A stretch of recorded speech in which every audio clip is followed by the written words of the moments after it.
Neat ಎಕ್ಸಾಮ್ನ crack ಮಾಡೋದಕ್ಕೆ long term coaching ಎಷ್ಟು ಮುಖ್ಯ? ನೀಟ್ ಅನ್ನೋದು ಒಂದು ಕಾಂಪಿಟೇಟಿವ್ ಎಕ್ಸಾಮು.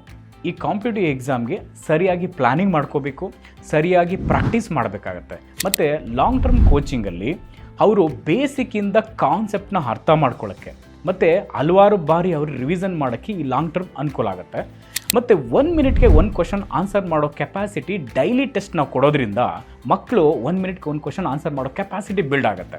ಜೊತೆಗೆ ನೀಟ್ ಅನ್ನೋ ಒಂದು ಎಕ್ಸಾಮ್ ಒತ್ತಡನ ಸೆಲ್ಫ್ ಕಾನ್ಫಿಡೆನ್ಸಿಂದ ಎದುರಿಸಲು ಈ ಲಾಂಗ್ ಟರ್ಮ್ ತುಂಬ ಅನುಕೂಲ ಆಗುತ್ತೆ.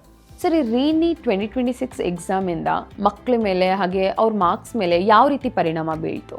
ಫಸ್ಟ್ ಎಕ್ಸಾಮ್ನ ತುಂಬ ಮಕ್ಕಳು ಜೋಶಾಗಿ ಬರೆದು ರಿಸಲ್ಟ್ಗೆ ಅಂತ ವೆಯ್ಟ್ ಮಾಡೋ ಟೈಮಲ್ಲಿ ರೀನೀಟ್ ಅಂತ ಅನೌನ್ಸ್ ಮಾಡಿದ್ರು. ಆ ರೀನೀಟ್ ಎಕ್ಸಾಮು ಬಿಫೋರ್ ಎಕ್ಸಾಮ್ಗೆ ಕಂಪೇರ್ ಮಾಡಿದ್ರೆ ರೀನೀಟ್ ಎಕ್ಸಾಮ್ ತುಂಬ ಟಫ್ ಇತ್ತು. ಸೊ ಆಗ ಮಕ್ಕಳು ಏನು ಮಾರ್ಕ್ಸ್ ತೊಗೊಂಡಿದ್ದಾರೆ ಬಿಫೋರು, ಈಗ ರೀನೀಟ್ ನೋಡಿದ್ರೆ ಕಡಿಮೆ ಆಯಿತು. ಸೊ ಇದು ಮಕ್ಕಳ ಮೇಲೂ ಕೂಡ ಮಾನಸಿಕವಾಗಿ ಅವರಿಗೆ ಪರಿಣಾಮ ಬೀರ್ತು, ಜೊತೆಗೆ ಅವರ ಮಾರ್ಕ್ಸ್ ಮೇಲೂ ಕೂಡ ಪರಿಣಾಮ ಬೀರ್ತು. ನೀಟ್ ಎಕ್ಸಾಮ್ಗೆ ಟೈಮ್ ಮ್ಯಾನೇಜ್ಮೆಂಟ್ ಎಷ್ಟು ಮುಖ್ಯ? 50% ನೀಟ್ ಎಕ್ಸಾಮಲ್ಲಿ ಫೇಲ್ಯೂರ್ ಆಗ್ತಿರೋದು ಈ ಟೈಮ್ ಮ್ಯಾನೇಜ್ಮೆಂಟಿಂದ. ಹೇಗೆ ಅಂದರೆ ಪ್ರತಿ ದಿನವೂ ಕೂಡ ಡೈಲಿ ಟೆಸ್ಟ್ನ ಅವರು ಅಟೆಂಡ್ ಮಾಡಿ ಪ್ರತಿದಿನ ಕೂಡ ಒಂದು ಕ್ವಶನ್ಗೆ 1 ಮಿನಿಟಲ್ಲಿ ಆನ್ಸರ್ ಮಾಡಿ ಅದನ್ನು ಪ್ರಾಕ್ಟೀಸ್ ಮಾಡ್ತಾ ಬಂದ್ರೆ ಮೇಯ್ನ್ ಎಕ್ಸಾಮಲ್ಲಿ ಎಲ್ಲ ಕ್ವಶನ್ನ ಅಟೆಂಡ್ ಮಾಡೋಷ್ಟು ಸಾಮರ್ಥ್ಯ ಟೈಮ್ ಒಳಗಡೆ ಅವರು ರೀಚ್ ಮಾಡೋಕ್ಕೆ ಸಾಧ್ಯ ಆಗುತ್ತೆ. ಇಲ್ಲ ಅಂತಂದರೆ ಎಲ್ಲ ಕ್ವಶನ್ನ ಅಟೆಂಡ್ ಮಾಡಿಲ್ಲ ಅಂದಾಗ ಅವ್ರಿಗೆ ಮಾರ್ಕ್ಸು ಕೂಡ ಕಡಿಮೆ ಆಗುತ್ತೆ. ಅದಕ್ಕೆ 1 ಮಿನಿಟಲ್ಲೇ 1 ಕ್ವಶನ್ನ ಆನ್ಸರ್ ಮಾಡೋ ಕೆಪಾಸಿಟಿನ ಡೈಲಿ ಟೆಸ್ಟಿಂದ ಅವರು ಬಿಲ್ಡ್ ಮಾಡ್ತಾ ಹೋಗ್ತಾರೆ. 1 ಮಿನಿಟಲ್ಲೇ ಅವರು 30 ಸೆಕೆಂಡಲ್ಲಿ ಕ್ವಶನ್ನ ಓದಬೇಕು, ಜೊತೆಗೆ ಇನ್ನು 15 ಸೆಕೆಂಡಲ್ಲಿ ಕ್ವಶನ್ಗೆ ಆನ್ಸರ್ನ ಫೈಂಡ್ ಔಟ್ ಮಾಡಬೇಕು, ಇನ್ನು 15 ಸೆಕೆಂಡ್ಸಲ್ಲಿ ಆನ್ಸರ್ಗೆ ಮತ್ತೆ ಅವರು ಪಬ್ಲಿಂಗ್ ಮಾಡಬೇಕಾಗ್ತದೆ. ಸೊ ಇದೆಲ್ಲ ಕೇವಲ 1 ನಿಮಿಷದಲ್ಲೇ ಆಗಬೇಕು. ಇದು 1 ದಿನದಲ್ಲಿ ಮಾತ್ರ ಸಾಧ್ಯ ಇಲ್ಲ, ಅದು ಡೈಲಿ ಪ್ರಾಕ್ಟೀಸ್ ಮಾಡಿದರೆ ಮಾತ್ರನೇ ಅದು ಸಾಧ್ಯ ಆಗುತ್ತೆ. ನೀಟಲ್ಲಿ ಜಾಸ್ತಿ ಮಾರ್ಕ್ಸ್ ತಗೊಳ್ಳೋದಕ್ಕೆ ಯಾವ ಸಬ್ಜೆಕ್ಟ್ ಮೇಲೆ ಮಕ್ಕಳು ತುಂಬ ಕಾನ್ಸಂಟ್ರೇಟ್ ಮಾಡಬೇಕಾಗತ್ತೆ? ನೀಟಲ್ಲಿ ಫಿಸಿಕ್ಸು, ಕೆಮಿಸ್ಟ್ರಿ, ಬಯಾಲಜಿ ಬರುತ್ತೆ. ಮೇಜರಾಗಿ ಮಕ್ಕಳು ನೀಟಲ್ಲಿ ಹೈಯೆಸ್ಟ್ ಸ್ಕೋರ್ ಮಾಡಬೇಕಂದ್ರೆ ಬಯಾಲಜಿ ತುಂಬ ಅನುಕೂಲ ಆಗುತ್ತೆ. ಸ್ಕೋರ್ ಮಾಡೋಕ್ಕೆ ಬಯಾಲಜಿ ಸಬ್ಜೆಕ್ಟು ತುಂಬ ಅನುಕೂಲ ಆಗುತ್ತೆ.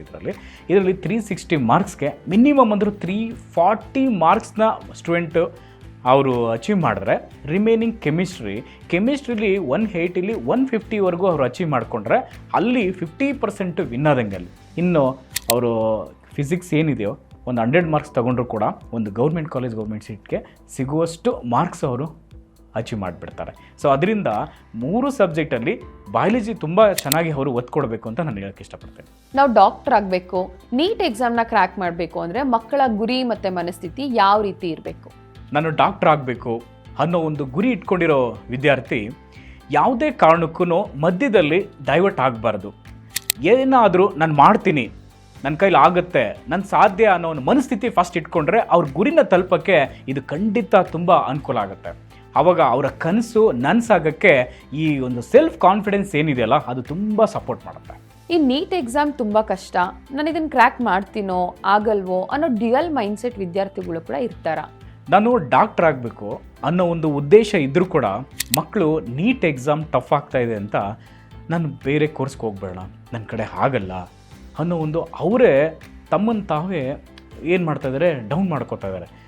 ಇದು ಆಗಬಾರ್ದು. ಯಾಕೆಂದರೆ ಅವು ಪ್ರತಿಯೊಬ್ಬ ವ್ಯಕ್ತಿಗೆ ತನ್ನ ಮೇಲೆ ವಿಶ್ವಾಸ ಇರಬೇಕು. ಫಸ್ಟು ಅವ್ರಿಗೆ ಯಾವುದೋ ಒಂದು ವಿಶ್ವಾಸ ಇಟ್ಕೊಂಡಾಗ ಎಸ್ ನನ್ನ ಕೈಲಿ ಆಗುತ್ತೆ, ನಾನು ಮಾಡ್ತೀನಿ, ನಾನು ಕ್ರ್ಯಾಕ್ ಮಾಡ್ತೀನಿ, ಮತ್ತು ನನ್ನ ಕನಸು ಏನಿದೆ ಡಾಕ್ಟರ್ ಆಗಬೇಕು ಅನ್ನೋ ಕನಸು 100% ನಾನು ರೀಚ್ ಮಾಡ್ತೀನಿ ಅನ್ನೋ ಒಂದು ಸೆಲ್ಫ್ ಕಾನ್ಫಿಡೆನ್ಸ್ ಇಟ್ಕೊಂಡಾಗ ಖಂಡಿತ ಅವರ ಆಸೆ ಈಡೇರುತ್ತೆ. ಇಲ್ಲ ಅಂತಂದರೆ ಏನಾಗುತ್ತೆ ಅಂದರೆ ನಾವು ಈ ಪ್ರಯತ್ನನೇ ಮಾಡಿಲ್ಲ ಅಂದಾಗ ನಾವು ಖಂಡಿತ ಅದು ಫೇಲ್ಯೂರ್ ಅಂತಲೇ ಅರ್ಥ ಇರುತ್ತೆ. ಅದಕ್ಕೆ ಪ್ರಯತ್ನ ಮಾಡಿದ್ರೆ ಅದು ಫೇಲ್ಯೂರೋ ಸಕ್ಸಸ್ಸು, ಆ ಪ್ರಥಮ ಹೆಜ್ಜೆನೇ ಒಂದು ಹೆಜ್ಜೆ ಇಡಬೇಕು ನಾವು ಮಾಡ್ತೀವಿ ಅಂತ. ಸೊ ಈ ಥರ ಆಗುತ್ತೆ. ನೀಟ್ ಕ್ರ್ಯಾಕ್ ಮಾಡೋದಕ್ಕೆ ಲಾಂಗ್ ಟರ್ಮ್ ಕೋಚಿಂಗಲ್ಲಿ ಹಾಸ್ಟೆಲ್ ಎಷ್ಟು ಮುಖ್ಯ? ಹೌದು, ತುಂಬ ಮುಖ್ಯ ಆಗುತ್ತೆ. ನಮ್ಮ ಹಾಸ್ಟೆಲ್ಲು ಒಂದೇ ಕಡೆ ಕೋಚಿಂಗ್ ಇರೋದ್ರಿಂದ ಟಾಪ್ ಫ್ಲೋರಿಗೆ ಕ್ಲಾಸಸ್ ನಡೀತದೆ, ರಿಮೈನಿಂಗ್ ಫ್ಲೋರ್ಸಲ್ಲೆಲ್ಲ ಅವ್ರಿಗೆ ಹಾಸ್ಟೆಲ್ ವ್ಯವಸ್ಥೆ ಇರುತ್ತೆ. ಒಂದೇ ಕಡೆ ಹಾಸ್ಟೆಲ್, ಒಂದೇ ಕಡೆ ಕೋಚಿಂಗ್ ಇರೋದ್ರಿಂದ ಮಕ್ಕಳಿಗೆ ಏನಾಗುತ್ತೆ, ಏಕಾಗ್ರತೆ ಮತ್ತು ಅಲ್ಲೇ ಕಾನ್ಸಂಟ್ರೇಷನ್ ಇರುತ್ತೆ. ಎಲ್ಲರೂ ನೀಟ್ಗೆ ಅಂತಲೇ ಕೋಚಿಂಗ್ಗೆ ಬಂದಿರಿದಾಗ ಮಕ್ಕಳು ಕೂಡ ಆ ಒಂದು ಗ್ರೂಪಲ್ಲಿ ಅವ್ರಿಗೂ ಒಂದು ಪಾಸಿಟಿವ್ ವೈಬ್ರೇಷನ್ ಕ್ರಿಯೇಟ್ ಆಗುತ್ತೆ. ಜೊತೆಗೆ ಬೆಳಗ್ಗೆ 8ರಿಂದ ಸಾಯಂಕಾಲ 4:15ವರೆಗೂ ಕೋಚಿಂಗ್ ಇರುತ್ತೆ. 4:30 ಮೇಲೆ ಪ್ರಾಕ್ಟೀಸ್ ಸೆಷನ್ ಸ್ಟಾರ್ಟ್ ಮಾಡ್ತೀವಿ. 4:30 8 ಗಂಟೆವರೆಗೂ ಪ್ರಾಕ್ಟೀಸ್ ಸೆಷನ್ ಮಾಡ್ತೀವಿ. ಆ ಪ್ರಾಕ್ಟೀಸ್ ಸೆಷನಲ್ಲಿ ಬೆಳಗ್ಗೆ ಏನು ಟೀಚ್ ಮಾಡಿದ್ದಾರೆ ಅದೇ ಫ್ಯಾಕಲ್ಟೀಸ್ ಇದ್ದು ಅವ್ರು ಡೌಟ್ ಕ್ಲಾರಿಫಿಕೇಷನ್ ಮಾಡಿಕೊಡ್ತಾರೆ. ಇದು ತುಂಬ ಅನುಕೂಲ ಆಗುತ್ತೆ ಮಕ್ಕಳಿಗೆ. ಯಾವಾಗ ತನ್ನ ಡೌಟ್ ಕ್ಲಾರಿಫೈ ಆಗುತ್ತೆ ಅವಾಗ ತುಂಬ ಖುಷಿ ಆಗ್ತಾರೆ ಮಕ್ಕಳು. ಆಫ್ಟರ್ 8 ಮತ್ತೆ ನಾವೇನು ಮಾಡ್ತೀವಿ, ಸೆಲ್ಫ್ ಸ್ಟಡಿ ಕೂರಿಸಿ ಆ ಸೆಲ್ಫ್ ಸ್ಟಡಿನೂ ಕೂಡ ನಾವು ಮಾನಿಟ್ರಿಂಗ್ ಮಾಡ್ತೀವಿ. ಇದು ಹಾಸ್ಟೆಲಿರೋ ಸ್ಟೂಡೆಂಟ್ಸ್ಗೆ ಮಾತ್ರ ಅನುಕೂಲ ಆಗುತ್ತೆ. ಮಕ್ಕಳು ಫಸ್ಟ್ ನೀಟ್ ಎಕ್ಸಾಮಲ್ಲಿ ತುಂಬ ಜೋಶಾಗೆ ಅವರು ಎಕ್ಸಾಮ್ನ ಬರೆದು ನೀಟ್ ರಿಸಲ್ಟ್ಗೋಸ್ಕರ ವೆಯ್ಟ್ ಮಾಡೋ ಟೈಮಲ್ಲಿ ರೀನೀಟ್ ಅಂತ ಅನೌನ್ಸ್ ಮಾಡಿಬಿಟ್ರು. ಆಗ ಮಕ್ಕಳು ಮನಸ್ಥಿತಿಗೆ ಹೆಂಗೆ ಆಘಾತಾಗಿರುತ್ತೆ. ಆ ಟೈಮಲ್ಲಿ ಕೆಲವೊಂದು ಮಕ್ಕಳು ಡಿಪ್ರೆಷನ್ ಕೂಡ ಹೋಗ್ಬಿಟ್ರು. ಅದಾದಮೇಲೆ ರೀನೀಟ್ಗೆ ಪ್ರಿಪ್ರೇಷನ್ ಕೂಡ ಮಾಡ್ಕೊಳ್ಳೋ ಸಿದ್ಧತೆ ಎಷ್ಟು ಮಾಡ್ಕೋಬೇಕೋ ಅಷ್ಟು ಕೂಡ ಮಾಡ್ಕೊಳ್ಳಿಲ್ಲ. ಆವಾಗ ರೀನೀಟಲ್ಲಿ ಎಕ್ಸಾಮ್ನ ಅಟೆಂಡ್ ಮಾಡಿದ್ಮೇಲೆ ಬಿಫೋರ್ ಫಸ್ಟ್ ಎಕ್ಸಾಮ್ ಏನಿತ್ತೋ ಆ ಮಾರ್ಕ್ಸ್ಗಿಂತ ತುಂಬ ಕಡಿಮೆ ಬಂತು. ಇದರಿಂದ ಮಕ್ಕಳು ಈ ಸತಿನೇ ಮೆಡಿಕಲ್ ಆಗೋ ಒಂದು ಅವಕಾಶ ಇದ್ದರೂ ಕೂಡ ರೀನೀಟಿಂದ ಕೆಲವೊಂದು ಮಕ್ಕಳು ಅವಕಾಶನ ವಂಚಿತರಾಗ್ಬಿಟ್ರು. ಸೊ ಇದು ತುಂಬ ಮಕ್ಕಳು ಮಾನಸಿಕವಾಗಿ ಕುಗ್ಗೋಗಿರಿಂದ ಅವರು ಮಾರ್ಕ್ಸ್ ಮೇಲೂ ಕೂಡ ತುಂಬ ಪರಿಣಾಮ ಬೀರ್ತು. ಇದು ತುಂಬ ನೋವಾಯಿತು ನಮಗೂ ಕೂಡ.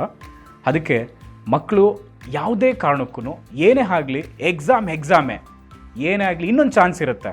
ಆ ಚಾನ್ಸ್ನ ಯುಟಿಲೈಸ್ ಮಾಡಿಕೊಂಡು ಆಲ್ ಈಸ್ ವೆಲ್ ಆಯಿತಾ, ಆ ಥರ ಒಂದು ಫೀಲಲ್ಲಿ ಇಟ್ಕೊಂಡು ಇನ್ನೊಂದು ಎಕ್ಸಾಮ್ನ ಇನ್ನೂ ಚೆನ್ನಾಗಿ ಮಾಡಿ ನೀವು ಡಾಕ್ಟರ್ ಆಗೋ ಕನಸನ್ನ ನನಸು ಆಗೋ ಥರ ನೀವು ಆ ಆಟ ಛಲ ಬಿಡ್ದಂಗೆ ಮಾಡಿದ್ರೆ ಖಂಡಿತ ಆಗುತ್ತೆ ಅಂತ ನಾನು ಹೇಳಕ್ಕೆ ಇಷ್ಟಪಡ್ತೇನೆ. For more details, please visit Yelahanka Upinagara near Sheshadripuram College, Bangalore 560064 and mobile number 7676917777 and 9513657041.